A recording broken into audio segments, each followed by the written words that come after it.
আসসালামু আলাইকুম। নিয়ে আসলাম কাশ্মীরি আচার আমি নিয়ে নিছি চিনি এবং আদা কুচি, মরিচ কুচি, সিরকা।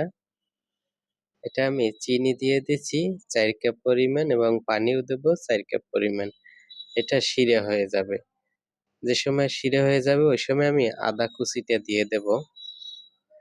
এখন এটা বলক আসবে লাড়তে, লাড়তে। যে সময় বলক আসবে ওই সময় আমি এখন দিয়ে দেব সিরকাটা।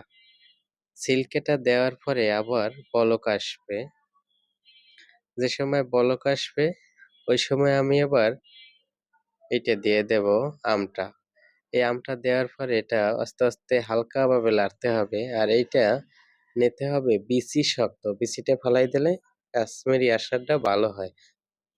তাহলে বিচি শক্ত থাকলে ওইটা ভাঙে না। এটা কিছুক্ষণ পর লাড়তে হবে হালকাভাবে। এটা সেদ্ধ হয়ে গেলে শিরের ভিতরে আমি দিয়ে দেব মরিচ কুচি।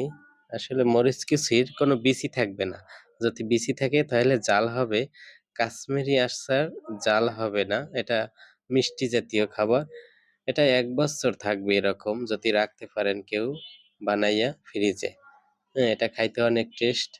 এটা অনেক সুস্বাদু একটা আচার। দেখতে একদম সহজ বানাইতেও। আল্লাহ হাফেজ।